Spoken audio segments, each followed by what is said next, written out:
Namaste, I am Renuka DR and I am working as an assistant professor in Government First Grade College, Tumkur. Today I am discussing the topic Cabinet Mission 1946, and regarding this Cabinet Mission I am discussing the proposals, merits and demerits.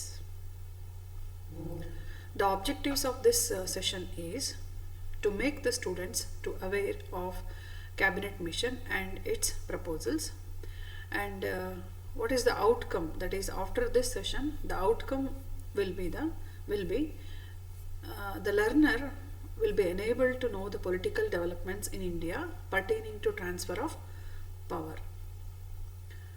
So coming to the introduction, British government's attempts to establish peace between Congress and Muslim League failed. ಅಂದರೆ 1946ಕ್ಕಿಂತ ಮುಂಚೆ ಏನೆಲ್ಲ ಒಂದಷ್ಟು ಬಿಕ್ಕಟ್ಟಿನ ವಾತಾವರಣವಿತ್ತು, ಕಾಂಗ್ರೆಸ್ಸು ಮತ್ತು Muslim league ನಡುವೆ ಏನೆಲ್ಲ ಬಿಕ್ಕಟ್ಟಿನ ವಾತಾವರಣಗಳು ಇತ್ತು, ಆ ಒಂದು ಬಿಕ್ಕಟ್ಟನ್ನು ನಿವಾರಣೆ ಮಾಡುವಂಥ ಒಂದು ಪ್ರಯತ್ನ ಬ್ರಿಟಿಷ್ ಸರ್ಕಾರ ಮಾಡಿತು.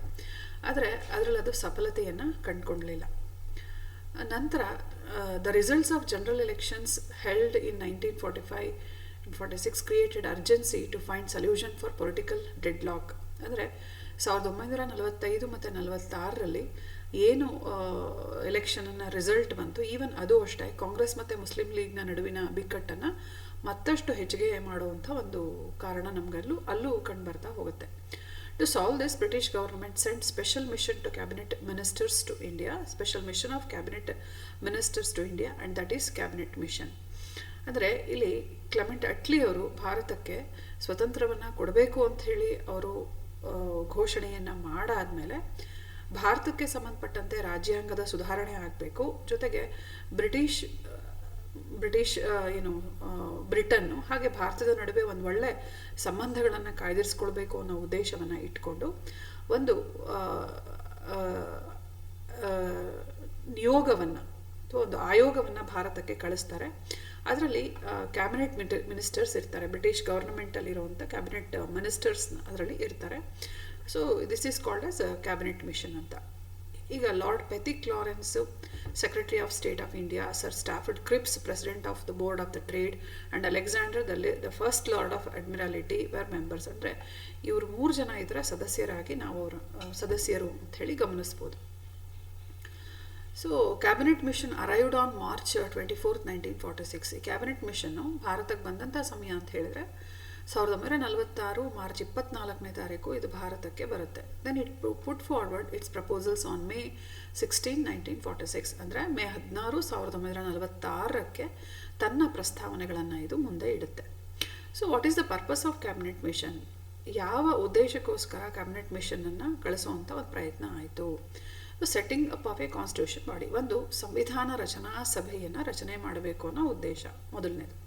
Then setting up of an executive council with the support of main Indian parties. ಅಂದರೆ ಮುಖ್ಯ ಪಕ್ಷಗಳು ಏನಿದ್ದಾವೆ ಅವರ ಒಂದು ಸಹಕಾರದಿಂದ ಒಂದು ಕಾರ್ಯಕಾರಿ ಸಮಿತಿಯನ್ನು ನೇಮಕ ಮಾಡಬೇಕು, ದಟ್ ಈಸ್ ಎಕ್ಸಿಕ್ಯೂಟಿವ್ ಕೌನ್ಸಿಲನ್ನು ನೇಮಕ ಮಾಡಬೇಕು ಅನ್ನೋ ಉದ್ದೇಶ.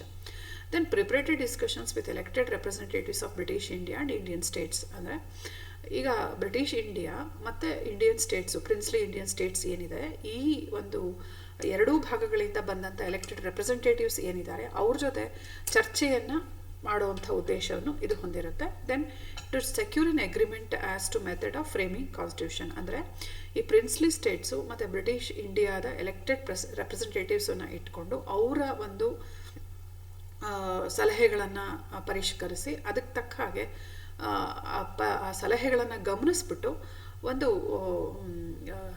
ಸಂವಿಧಾನ ರಚನೆ ಮಾಡುವಂಥ ಒಂದು ಸಭೆಯನ್ನು ಮಾಡಬೇಕು ಅನ್ನೋ ಉದ್ದೇಶ. ಅಂದರೆ to secure an agreement as to method of framing constitution ಅಂತ ಇಷ್ಟು ಉದ್ದೇಶಗಳನ್ನು ಇಟ್ಕೊಂಡು ಕ್ಯಾಬಿನೆಟ್ ಮಿಷನ್ ಭಾರತಕ್ಕೆ ಬರುತ್ತೆ.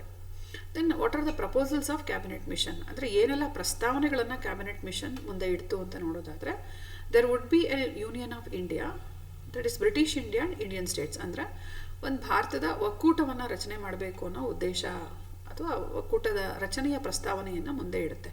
ಇಲ್ಲಿ ಒಕ್ಕೂಟ ರಚನೆ ಅಂತ ಹೇಳಿದಾಗ ಅಲ್ಲಿ ಒಂದು ಬ್ರಿಟಿಷ್ ಇಂಡಿಯಾ ಹಾಗೆ ಇನ್ನೊಂದು Indian states that is princely ಸ್ಟೇಟ್ಸನ್ನು ಸೇರಿಸಿ ಭಾರತದ ಒಕ್ಕೂಟವನ್ನು ರಚನೆ ಮಾಡಬೇಕು ಅನ್ನೋದು ಮೊದಲನೇ ಪ್ರಸ್ತಾವನೆ. ದೆನ್ ದ ಯೂನಿಯನ್, ಎರಡನೇದು, the union can deal with the foreign affairs, defence and communication. ಅಂದರೆ ಈ ಒಂದು ಒಕ್ಕೂಟಕ್ಕೆ ಏನೆಲ್ಲ ಅಧಿಕಾರ ಇರುತ್ತೆ ಅಂತ ಹೇಳಿದ್ರೆ, ವಿದೇಶಾಂಗ ವ್ಯವಹಾರವನ್ನು ನೋಡ್ಕೊಳ್ಳುವಂಥ ಅವಕಾಶ ಇರುತ್ತೆ, ಹಾಗೆ ರಕ್ಷಣಾ ಖಾತೆಯನ್ನು ನೋಡಬೇಕು, ಹಾಗೆ ಸಂಪರ್ಕ ಖಾತೆಯನ್ನು ನೋಡಬೇಕು ಅನ್ನೋದು ಉದ್ದೇಶ. Then union would have an executive legislature. ಅಂದರೆ ಆ ಒಂದು ಯೂನಿಯನ್ನು ಏನು ಆ ಒಂದು ಒಕ್ಕೂಟ ರಚನೆ ಆಗುತ್ತೆ, ಆ ಒಕ್ಕೂಟ ತನ್ನದೇ ಆದಂಥ ಒಂದು ಕಾರ್ಯಾಂಗವನ್ನು ಸಹ ಅಲ್ಲಿ ರಚನೆ ಮಾಡ್ಕೊಳ್ಳೋದಕ್ಕೆ ಅವಕಾಶ ಇರುತ್ತೆ. Then all residuary powers to provinces, ಏನು ರೆಸಿಡ್ಯೂರಿ ಪವರ್ಸ್ ಇರುತ್ತೆ ಅದೆಲ್ಲ ಪ್ರಾವಿನ್ಸಸ್ಗೆ ಕೊಡೋವಂಥ ಒಂದು ಪ್ರಯತ್ನ ಆಗುತ್ತೆ ಅನ್ನೋದು ನಂತರದ proposal. Then all provinces divided into 3 groups. The province can opt any group after the general election. ನೋಡಿ, 3 ಥರ ಒಂದು ಇವರು ಗ್ರೂಪಿಂಗ್ ಮಾಡ್ತಾರೆ. ಈ ಪ್ರಾಂತ್ಯಗಳನ್ನು ಸೇರಿಸ್ಕೊಂಡು 3 ಥರದ ಗುಂಪುಗಳನ್ನು ಮಾಡಬೇಕು ಅಂತ ಹೇಳ್ತಾರೆ. ಅದರಲ್ಲಿ ಗ್ರೂಪ್ ಎ ಅಂತ 3 ಗ್ರೂಪ್ಸ್ ಅಂತ ಇದ್ರು, group A, group B, group C ಅಂತ. ಗ್ರೂಪ್ ಎನಲ್ಲಿ ಹಿಂದೂ ಬಹುಸಂಖ್ಯಾತ ರಾಜ್ಯಗಳು ಅಲ್ಲಿರ್ತವೆ. ಉದಾಹರಣೆಗೆ ಮೆಡ್ರಾಸ್ ಯಾವ್ಯಾವ ಬರ್ತವೆ ಅಂತ ಹೇಳಿದ್ರೆ, ಮೆಡ್ರಾಸು, ಬಾಂಬೆ, ಉತ್ತರ ಪ್ರದೇಶ, ಮಧ್ಯ ಪ್ರಾಂತ್ಯ, ಬಿಹಾರ ಮತ್ತು ಒರಿಸ್ಸಾಗಳು. ಇನ್ನು ಗ್ರೂಪ್ ಬಿನಲ್ಲಿ ಮುಸ್ಲಿಂ ಬಹುಸಂಖ್ಯಾತ ರಾಜ್ಯಗಳು ಅಂದರೆ ಪಂಜಾಬು, ವಾಯುವ್ಯ ಗಡಿ ಪ್ರಾಂತ್ಯ, ಹಾಗೆ ಬಲೂಚಿಸ್ತಾನ ಮತ್ತು ಸಿಂಧ್ ಪ್ರಾಂತ್ಯ. ಇನ್ನು ಗ್ರೂಪ್ ಸಿನಲ್ಲಿ ಅಸ್ಸಾಂ ಮತ್ತು ಬಂಗಾಳ. ಅಂದರೆ ಇಲ್ಲಿ ಗ್ರೂಪ್ ಎನಲ್ಲಿ ನಮಗೆ ಹಿಂದೂ ಬಹುಸಂಖ್ಯಾತ ರಾಜ್ಯಗಳು, ಗ್ರೂಪ್ ಬಿನಲ್ಲಿ ಮುಸ್ಲಿಂ ಬಹುಸಂಖ್ಯಾತ ರಾಜ್ಯಗಳು, ಹಾಗೆ ಗ್ರೂಪ್ ಸಿನಲ್ಲಿ ಹಿಂದೂ ಮತ್ತು ಮುಸ್ಲಿಂ ಎರಡೂ ಇರುವಂಥ, ಹಿಂದೂ ಮತ್ತು ಮುಸ್ಲಿಮರು ಇರುವಂಥ ಎರಡೂ ಧರ್ಮೀಯರು ಇರುವಂಥ ರಾಜ್ಯಗಳು ಅನ್ನೋದು ನಾವು ಗಮನಿಸಬೇಕು. ಆಮೇಲೆ ಎಲೆಕ್ಷನ್ ಆದಮೇಲೆ ಈ ಗ್ರೂಪಿಂಗ್ ಅಕಸ್ಮಾತ್ ಯಾವುದೇ ಒಂದು ಪ್ರಾಂತ್ಯಕ್ಕೆ ಇಷ್ಟ ಆಗ್ತಿದ್ರೆ, ಅದು ಯಾವ ಒಂದು ಪ್ರಾಂತ್ಯವನ್ನು ಇಷ್ಟ ಆದರೆ ಅದನ್ನು ಆಪ್ಟ್ ಮಾಡ್ಕೊಳ್ಳೋದಕ್ಕೆ ಅವಕಾಶ ಇರುತ್ತೆ. Then establishment of interim government, support of major political parties ಅಂತ. ಅಂದರೆ ಏನೆಲ್ಲ ಮೇಜರ್ ಪಕ್ಷಗಳು, ರಾಜಕೀಯ ಪಕ್ಷಗಳು ಇದ್ದಾವೆ ಅವುಗಳನ್ನು ಸೇರಿಸ್ಕೊಂಡು ಒಂದು ಮಧ್ಯಂತರ ಸರ್ಕಾರವನ್ನು ರಚನೆ ಮಾಡಬೇಕು. ಅಂದರೆ ಸ್ವತಂತ್ರ ಕೊಡೋದಕ್ಕಿಂತ ಮುಂಚೆ ಒಂದು ಮಧ್ಯಂತರ ಸರ್ಕಾರವನ್ನು ರಚನೆ ಮಾಡಿಕೊಳ್ಬೇಕು ಅನ್ನೋದು ಅವರ ಉದ್ದೇಶ. ಹಾಗಾದರೆ ರೆಸ್ಪಾನ್ಸ್ ಟು ಪ್ರಪೋಸಲ್ಸ್ ಯಾವ ಥರ, ಇದಕ್ಕೇನು ರೆಸ್ಪಾನ್ಸ್ ಸಿಕ್ತು, ಕಾಂಗ್ರೆಸ್ ಯಾವ ಥರ ರೆಸ್ಪಾನ್ಸ್ ಮಾಡ್ತು, ಮುಸ್ಲಿಂ ಲೀಗ್ ಯಾವ ಥರ ರೆಸ್ಪಾನ್ಸ್ ಮಾಡ್ತು ಅಂತ ಹೇಳಿ ನಾವು ಗಮನಿಸೋದಾದರೆ, Congress accepted the plan on 24th May 1946 though it rejected interim setup. ನೋಡಿ, ಎಲ್ಲ ಪ್ಲ್ಯಾನನ್ನು, ಈ ಕಾನ್ಸ್ಟಿಟ್ಯೂಷನ್ ರಚನೆ ಮಾಡಬೇಕು ಅನ್ನೋ ಒಂದು ವಿಷಯವನ್ನು, ಆಮೇಲೆ ಗ್ರೂಪಿಂಗ್ ಆಫ್ ಸ್ಟೇಟ್ಸ್ ಏನಿದೆ ಅದಾಗಲಿ, ಮತ್ತು ಒಂದು ಮಧ್ಯಂತರ ಗ್ರೂಪಿಂಗ್ ಆಫ್ ಸ್ಟೇಟ್ಸ್ ಏನಿದೆ ಅದನ್ನು, ಮತ್ತು ಅದರ ಜೊತೆಗೆ ಕಾನ್ಸ್ಟಿಟ್ಯೂಷನ್ ರಚನೆ ಮಾಡಬೇಕು, ಅದಕ್ಕೆ ಸಂಬಂಧಪಟ್ಟಂತೆ ಒಂದು ರಚನಾ ಸಭೆಯನ್ನು ನೇಮಕ ಮಾಡಬೇಕು ಅನ್ನೋ ಪ್ರಸ್ತಾವನೆ ಏನಿದೆ ಅದನ್ನು ಒಪ್ಕೊಳ್ಳುತ್ತೆ. ಅದನ್ನು ಒಪ್ಕೊಂಡು, ಆದರೆ ಮಧ್ಯಂತರ ಸರ್ಕಾರವನ್ನು ರಚನೆ ಮಾಡಬೇಕು ಅನ್ನೋ ಪ್ರಸ್ತಾವನೆ ಅದು ಫಸ್ಟು ರಿಜೆಕ್ಟ್ ಮಾಡಿದ್ರೂ ಬೇರೆ ಎಲ್ಲ ಪ್ಲ್ಯಾನ್ಗಳನ್ನು ಇದೇನು ಮಾಡುತ್ತೆ, ಎಕ್ಸೆಪ್ಟ್ ಮಾಡ್ಕೊಳ್ಳುತ್ತೆ. Then Muslim League accepted the plan on 6 June 1946. Muslim League accept ಮಾಡ್ಕೊಳ್ಳುತ್ತೆ 6 June 1946. Although Muslim League accepted, viceroy didn't invited the Muslim League to set up interim government. ಯಾಕಂದರೆ ಇಲ್ಲಿ ಕಾಂಗ್ರೆಸ್ ಇಂಟರಿಮ್ ಗೌರ್ಮೆಂಟ್ ಸೆಟಪ್ ಮಾಡೋಕ್ಕೆ ಇಷ್ಟಪಡ್ತಾ ಇಲ್ಲ, ಆದರೆ ಮುಸ್ಲಿಂ ಲೀಗ್ ಏನು ಮಾಡ್ತದೆ, ಒಪ್ಕೊಂಡಿದೆ. ಆದರೂ ಇಲ್ಲಿ ವೈಸ್ರಾಯ್ ಅವರನ್ನು ಸರ್ಕಾರವನ್ನು ರಚನೆ ಮಾಡೋದಕ್ಕೆ ಕರೆಯನ್ನು ಕೊಡಲ್ಲ. Mean while the Congress agreed to join constituent assembly. ಈ ಟೈಮಲ್ಲೇ ಕಾಂಗ್ರೆಸ್ ಏನು ಮಾಡ್ತು ಅಂತ ಹೇಳಿದ್ರೆ, ಒಪ್ಕೊಳ್ಳುತ್ತೆ ಆ ಒಂದು ಸಂವಿಧಾನ ರಚನಾ ಸಭೆ ಆಗಲಿ ಅಥವಾ ಈ ಒಂದು ಮಧ್ಯಂತರ ಸರ್ಕಾರ ರಚನೆ ಮಾಡಬೇಕು, ತಾತ್ಕಾಲಿಕ ಸರ್ಕಾರ ರಚನೆ ಮಾಡಬೇಕು ಅನ್ನೋ ವಿಷಯ ಏನಿದೆ ಅದಕ್ಕೆ ಕಾಲಾನಂತರದಲ್ಲಿ ಕಾಂಗ್ರೆಸ್ಸು ಒಪ್ಕೊಳ್ಳುತ್ತೆ, ಒಪ್ಕೊಳ್ಳುತ್ತೆ. Then authority to make changes in cabinet mission plan Congress claimed. ಅಂದರೆ ಕೆಲವು ಚೇಂಜಸನ್ನು ಮಾಡಬೇಕು ಅಂತ ಅನ್ನೋ ಉದ್ದೇಶ ಏನು ಕಾಂಗ್ರೆಸ್ಸಿಗಿರುತ್ತೆ ಅದನ್ನು ಕ್ಲೇಮ್ ಮಾಡ್ಕೊಳ್ಳುತ್ತೆ. ಕಾಂಗ್ರೆಸ್ ಕ್ಲೇಮ್ ಮಾಡುತ್ತೆ, ಅಂದರೆ ಈ ಥರ ನಮಗೆ ಚೇಂಜಸ್ ಮಾಡೋದಕ್ಕೆ ಅವಕಾಶ ಮಾಡಿಕೊಟ್ರೆ, ನಾವು ಇದನ್ನು ಕೆಲವು ಬೇಕಾಗಿರುವಂಥ ಚೇಂಜಸನ್ನು ಮಾಡೋದಕ್ಕೆ ಅವಕಾಶ ಮಾಡಿಕೊಟ್ರೆ ಅಲ್ಲಿ ಆ ಸರ್ಕಾರವನ್ನು ನಾವು ಆ ಮಧ್ಯಂತರ ಸರ್ಕಾರವನ್ನು ಒಪ್ಕೊಳ್ತೀವಿ ಅಂಥೇಳಿ ಇವರ ಒಂದು ವಿಷಯಗಳನ್ನು ಮುಂದಿಡ್ತಾರೆ. ಹಾಗಾದರೆ ಇಂಟರಿಮ್ ಗವರ್ನಮೆಂಟ್ ನೋಡಿ, ಈಗ ಮಧ್ಯಂತರ ಸರ್ಕಾರದ ಬಗ್ಗೆ ನಾವು ನೋಡೋದಾದರೆ, ಆ ಮಧ್ಯಂತರ ಸರ್ಕಾರವನ್ನು ರಚನೆ ಮಾಡ್ಕೊಳ್ತೀನಿ ಅಂತ ಕಾಂಗ್ರೆಸ್ ಒಪ್ಕೊಂಡಾಗ Jinnah declared direct action to achieve Pakistan on 16th August 1946. ನೋಡಿ, ಆಗಸ್ಟಲ್ಲಿ ಇವರು ಅಲ್ಲಿ ಪಾಕಿಸ್ತಾನದ ಬೇಡಿಕೆಯನ್ನು ಈಡೇರಿಸಿಲ್ಲ ಅನ್ನೋ ಕಾರಣಕ್ಕೆ ಇವರು ಡೈರೆಕ್ಟ್ ಆ್ಯಕ್ಷನ್ ಡೇ ಅಂತ ಒಂದನ್ನು ಇವರು ಡಿಕ್ಲೇರ್ ಮಾಡ್ತಾರೆ. ಖಂಡಿತವಾಗ್ಲೂ ಅವತ್ತಿನ ಸಮಯದಲ್ಲಿ ಆ ಸಮಯದಲ್ಲಿ ಸಾಕಷ್ಟು ಹಿಂಸಾಚಾರ ಆಗುತ್ತೆ, ಕೆಲವು ಪ್ರಾಣಗಳ ನಷ್ಟವೂ ಆಗುತ್ತೆ, ಆಸ್ತಿ ನಷ್ಟ ಆಗುತ್ತೆ. ಹಿಂದೂಗಳು ಅಲ್ಲಿ ಪ್ರಾಣ ಕಳ್ಕೊಳ್ತಾರೆ, ಮುಸ್ಲಿಮರು ಅಲ್ಲಿ ಪ್ರಾಣವನ್ನು ಕಳ್ಕೊಳ್ತಾರೆ. ನಂತರ ಕಾಂಗ್ರೆಸ್ ಸೆಟಪ್, ಇಂಥ ಸಮಯದಲ್ಲಿ Congress setup on interim government on 2 September 1946. ಅಂದರೆ ಈ ಸಮಯದಲ್ಲಿ ಮುಸ್ಲಿಂ ಲೀಗ್ ಯಾವುದೇ ಸಪೋರ್ಟ್ ಮಾಡದೆ ಹೋದ್ರೂ ಕಾಂಗ್ರೆಸ್ ಏನು ಮಾಡಿತು, ಮಧ್ಯಂತರ ಸರ್ಕಾರವನ್ನು ರಚನೆ ಮಾಡೇ ಬಿಡುತ್ತೆ. ನೆಹರೂರವರ ನೇತೃತ್ವದಲ್ಲಿ ಕಾಂಗ್ರೆಸ್ಸು ಈ ಮಧ್ಯಂತರ ಸರ್ಕಾರವನ್ನು ರಚನೆ ಮಾಡಿಕೊಳ್ಳುತ್ತೆ. So rejection of Muslim League lead to join interim government. ಅಂದರೆ ನೆಕ್ಸ್ಟು ಮುಸ್ಲಿಂ ಲೀಗು ಸಹ ಏನು ಮಾಡ್ತು, ಈ ಒಂದು ಎಗೈನ್ ಒಂದು ಏನು ಆ ಮುಸ್ಲಿಂ ಇಂಟರಿಮ್ ಗೌರ್ಮೆಂಟ್ ಬೇಡ ಅಂತ ಹೇಳಿ ಮುಸ್ಲಿಂ ಲೀಗ್ ಏನು ರಿಜೆಕ್ಟ್ ಮಾಡಿತ್ತು, ಬಟ್ ಇವಾಗ ಅದು ಏನು ಮಾಡುತ್ತೆ, ನೆಕ್ಸ್ಟು ಅಕ್ಸೆಪ್ಟ್ ಮಾಡ್ಕೊಳ್ಳುತ್ತೆ. ಅಂದರೆ ಒಂಥರ ದಿಗ್ಲಾಗುತ್ತೆ, ನಾವಿಲ್ದಲೇ ಮುಸ್ಲಿಂ ಲೀಗ್ ಇಲ್ದಲೇ ಕಾಂಗ್ರೆಸ್ಸು ಇಂಟರಿಮ್ ಸರ್ಕಾರವನ್ನು ರಚನೆ ಮಾಡ್ತಾ ಅನ್ನೋ ಒಂದು ಒಂಥರ ದಿಗ್ಲು ಮುಸ್ಲಿಂ ಲೀಗು ಅನುಭವಿಸುತ್ತೆ. ಅದಕ್ಕೋಸ್ಕರ ತಕ್ಷಣ ಅವ್ರು ಏನು ಮಾಡ್ತಾರೆ, ಒಪ್ಕೊಳ್ತಾರೆ, ನಾವು ಈ ಒಂದು ಮಧ್ಯಂತರ ಸರ್ಕಾರದ ರಚನೆಗೆ ಒಪ್ಕೊಳ್ತೀವಿ ಅಂಥೇಳಿ ಅವರು ಅದರಲ್ಲಿ ಸೇರ್ಕೊಳ್ತಾರೆ.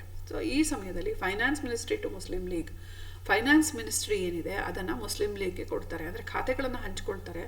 ಖಾತೆಗಳನ್ನು ಹಂಚ್ಕೊಂಡಾಗ ಆ ಫೈನಾನ್ಸ್ ಮಿನಿಸ್ಟ್ರಿಯನ್ನು ಮುಸ್ಲಿಂ ಲೀಗ್ಗೆ ಕೊಡುವಂಥ ಪ್ರಯತ್ನ ಆಗುತ್ತೆ. ಆಗ ಆ ಸಮಯದಲ್ಲಿ ಆ ಫೈನಾನ್ಸ್ ಮಿನಿಸ್ಟರ್ ಸ್ಥಾನದಲ್ಲಿದ್ದವ್ರು ಯಾರು ಅಂದರೆ Liaquat Ali Khan. Then presentation of budget by Liaquat Ali Khan. ನೋಡಿ, ಈ ಸಮಯದಲ್ಲಿ ಅವನು ಫೈನಾನ್ಸ್ ಮಿನಿಸ್ಟರ್ ಆಗಿದ್ದರಿಂದ ಆ ಒಂದು ಬಜೆಟನ್ನು ಅವನು ಅಲ್ಲಿ ಪ್ರೆಸೆಂಟ್ ಮಾಡ್ತಾನೆ, ಯಾರು, ಲಿಯಾಕತ್ ಅಲಿ ಖಾನ್.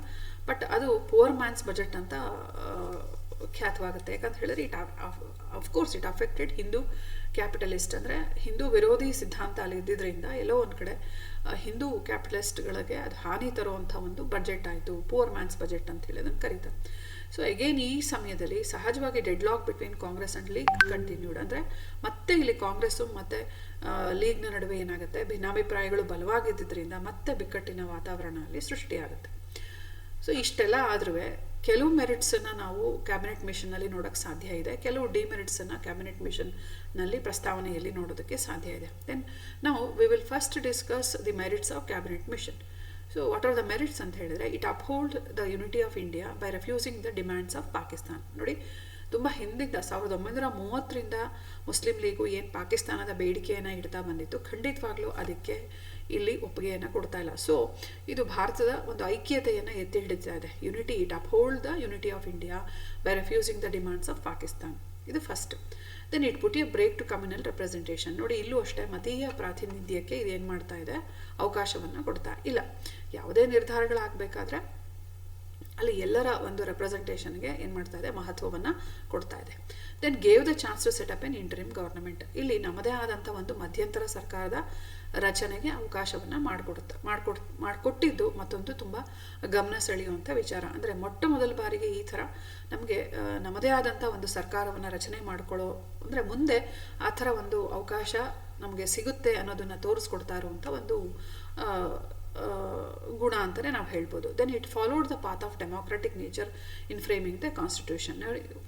ಖಂಡಿತವಾಗ್ಲೂ ಇಲ್ಲಿ ಫ್ರೇಮಿಂಗ್ ದ ಕಾನ್ಸ್ಟಿಟ್ಯೂಷನ್ ಅಂತ ಹೇಳಿದಾಗ, ಈ ಕಾನ್ಸ್ಟಿಟ್ಯೂಷನ್ ರಚನೆ ಮಾಡಬೇಕಾದ್ರೆ ಎಲ್ರಿಗೆಲ್ಲ ಅವಕಾಶ ಇದೆ.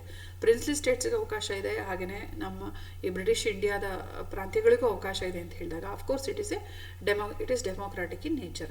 The Indians were given the opportunity to frame the constitution. ಅಂದರೆ ಭಾರತೀಯರು ಅವರಿಗೆ ಬೇಕಾಗಿರುವಂಥ ಸಂವಿಧಾನವನ್ನು ಅವರೇ ರಚನೆ ಮಾಡ್ಕೊಳ್ಳೋದಕ್ಕೆ ಅವಕಾಶ ಕೊಟ್ಟಿದ್ದು ಮತ್ತೊಂದು ಮಹತ್ವದ ಗುಣ ಅಂತ ನಾವು ಹೇಳ್ಬೋದು. ಇನ್ನು what are the demerits of cabinet mission ಅಂತ ಹೇಳಿದಾಗ, ನೋಡಿ, here there is a establishment of weak central government. Of course ಇಲ್ಲಿ ಮಧ್ಯಂತರ ಸರ್ಕಾರ ಅಂತ ಹೇಳಿದಾಗ ಎಗೇನ್ ಅಲ್ಲಿ ಏನಾಗ್ತಾ ಇದೆ, ಎಸ್ಟಾಬ್ಲಿಷ್ಮೆಂಟ್ ಆಫ್ ಹಿಂದಿನ ನಾವು ಯಾವ ಥರ ಬೇಜವಾಬ್ದಾರಿ ಸರ್ಕಾರ ಅಂತ ಕರೀತಾ ಇದ್ವಿ, ಬಟ್ ಅದೇ ನಮಗಿಲ್ಲಿ ಮತ್ತೆ ಕಾಣಿಸ್ಕೊಳ್ತಾ ಇದೆ. Then unscientific division of provinces provoked communal feeling. So ಇಲ್ಲಿ ಏನಾಗ್ತಾ ಇದೆ, ಇಲ್ಲಿ ಹಿಂದೂ ಮತ್ತು Muslim group A, group B, group C ಅಂತ ಏನಿದೆ ಅದರಲ್ಲೂ ಅಷ್ಟೇ ಭಾಳ ವ್ಯತ್ಯಾಸಗಳು ಅಲ್ಲಿ ಇರ್ತವೆ. ಹಾಗಾಗಿ ಮುಸ್ಲಿಂ ಹಿಂದೂಗಳು ಹೆಚ್ಚಿಗೆ ಇರುವಂಥ ಪ್ರಾಂತ್ಯಗಳನ್ನು ಅವ್ರು ಏನು ಮಾಡ್ತಾ ಇದ್ದಾರೆ, ಮುಸ್ಲಿಂ ಬಹುಸಂಖ್ಯಾತ ರಾಜ್ಯಗಳ ಸಾಲಿಗೆ ಸೇರಿಸುವಂಥ ಪ್ರಯತ್ನವಾಗುತ್ತೆ. ಹಾಗಾಗಿ ಇದು ಅಷ್ಟೇ ಒಂದು ರೀತಿ ಕಮ್ಯುನಲ್ ಫೀಲಿಂಗ್ನ ಪ್ರವೋಕ್ ಮಾಡ್ತಾ ಹೋಯಿತು. Then minorities were neglected. ಇದು ಮೊದಲಿಂದನೂ ಆಗ್ತಾ ಇದೆ, ಇಲ್ಲೂ ಮತ್ತು ಅದೇ ಒಂದು ಪ್ರಯತ್ನ ನಮಗೆ ಕಾಣಿಸ್ಕೊಳ್ತಾ ಇದೆ. Minorities were neglected. Then equal representation of Hindu and Muslim not accepted. Here also equal representation ಏನು ಈಕ್ವಲ್ ರೆಪ್ರೆಸೆಂಟೇಷನ್ ಅಂತ ಇವ್ರು ಕೇಳ್ತಾ ಇದ್ರು, ಈವನ್ ಅದು ಅಷ್ಟೇ ಅಲ್ಲಿ ಎಕ್ಸೆಪ್ಟ್ ಆಗಲಿಲ್ಲ ಅಂತ ಹೇಳಿದಾಗ again it is one of the demerit. Then Muslim League refused because of its rejection to proposal of Pakistan. ನೋಡಿ ಇಲ್ಲಿ ಡಿಮೆರಿಟ್ಸ್ ಅಂತ ನಾವು ಹೇಳಿದಾಗ ಇಲ್ಲಿ ಮುಸ್ಲಿಂ ಲೀಗ್ ಏನು ಪಾಕಿಸ್ತಾನದ ಒಂದು ಬೇಡಿಕೆಯನ್ನು ಇಡ್ತು, ಅದನ್ನು ಕ್ಯಾಬಿನೆಟ್ ಮಿಷನ್ ರೆಫ್ಯೂಸ್ ಮಾಡಿದ್ರಿಂದ ಮಾಡುವಂಥ ಒಂದು ಪ್ರಯತ್ನ. ಅಂದರೆ ಇಲ್ಲಿ ಮುಸ್ಲಿಂ ಲೀಗ್ ಅದನ್ನು ಒಪ್ಕೊಳ್ಳಿಲ್ಲ ಅಂತ ಹೇಳಿದಾಗ ಅದಕ್ಕೆ refused because of rejection to proposal of ಪಾಕಿಸ್ತಾನದ ಬೇಡಿಕೆಯನ್ನು ಈಡೇರಿಸಲಿಲ್ಲ ಅಂತ ಹೇಳಿದಾಗ ಸೊ ಮುಸ್ಲಿಂ ಲೀಗ್ ಅದನ್ನು ರಿಜೆಕ್ಟ್ ಮಾಡ್ತು. ಅಂದರೆ ರಿಜೆಕ್ಟ್ ಆಗೋದಕ್ಕೆ ಕಾರಣದಲ್ಲಿ ಇದು ಒಂದು ರಿಜೆಕ್ಟ್ ಆಗೋದಕ್ಕೆ ಕಾರಣ ಅಂತ ಏನು ಅಂತ ನಮಗೆ ಗೊತ್ತಾಯಿತು. ಸೊ ಇದು one of the demerit of cabinet mission ಅಂತ ನಾವು ಹೇಳ್ಬೋದು. ಸೊ ಇಲ್ಲಿಗೆ ನಾನು ಈ ಒಂದು ಕ್ಯಾಬಿನೆಟ್ ಮಿಷನ್ನ ಪ್ರಸ್ತಾವನೆಗಳು, ಇನ್ನು ಅದರ ಜೊತೆಗೆ ಅದರ ಗುಣ ಮತ್ತು ಅವಗುಣಗಳನ್ನು ನಾನು ಚರ್ಚೆ ಮಾಡಿದ್ದೀನಿ. ಇದಕ್ಕೆ ಸಂಬಂಧಪಟ್ಟಂಗೆ ರೆಫರೆನ್ಸಸ್ ಅಂತ ಹೇಳಿದಾಗ ಇಷ್ಟು ಪ್ರಮುಖ ಕೆಲವು ರೆಫರೆನ್ಸನ್ನು ನಾನು ನಿಮಗೆ ತೋರಿಸ್ತಾ ಇದ್ದೀನಿ. ಬಟ್ ಇದಕ್ಕೆ ಸಂಬಂಧಪಟ್ಟಂತೆ ಇನ್ನಷ್ಟು ಪುಸ್ತಕಗಳನ್ನು ವಿದ್ಯಾರ್ಥಿಗಳು ರೆಫರೆನ್ಸ್ ಮಾಡಿ ಇನ್ನಷ್ಟು ವಿಷಯಗಳನ್ನು ಕಲೆಕ್ಟ್ ಮಾಡುವಂಥ ಪ್ರಯತ್ನವನ್ನು ಮಾಡಿ.